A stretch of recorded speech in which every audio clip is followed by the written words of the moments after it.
भंडारा गोंदिया लोकसभा मतदारसंघामध्ये प्रफुल्ल पटेल आणि नाना पटोले समोर येणार का असा प्रश्न आता विचारला जातोय। कारण भंडारा गोंदिया लोकसभेची जागा लढण्यासाठी मी इच्छुक आहे असं प्रफुल्ल पटेल यांनी म्हटलंय।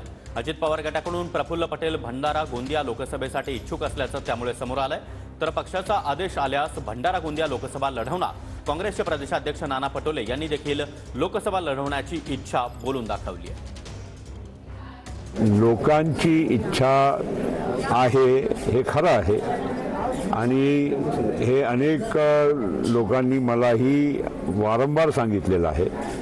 प्रश्न असा आहे की आम्ही आज महायुतीमध्ये आहोत आणि महायुतीमध्ये चर्चा झाल्याशिवाय आपण कुठलाही म्हणजे आपली उमेदवारीबद्दल बोलू शकत नाही। उद्या मिळाली तर नक्कीच लढेन, समजा काही वेगळा निर्णय झाला तो त्याप्रमाणे आम्ही योग्य रीतीने महायुतीच्या उमेदवाराला निवडून आणण्यासाठी पण काम करू। आज किंवा उद्या या बाबतीत दिल्लीमध्ये बैठक होणार आहे।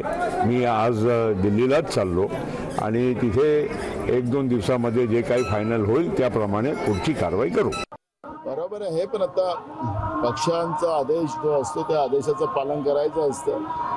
ते आता 10-15 दिवसामध्ये उमेदवारीबद्दलची क्लिअरिटी येईल। पण आपली तयारी आहे का या गोष्टीला? पक्षाच्या आदेशाचं पालन करू।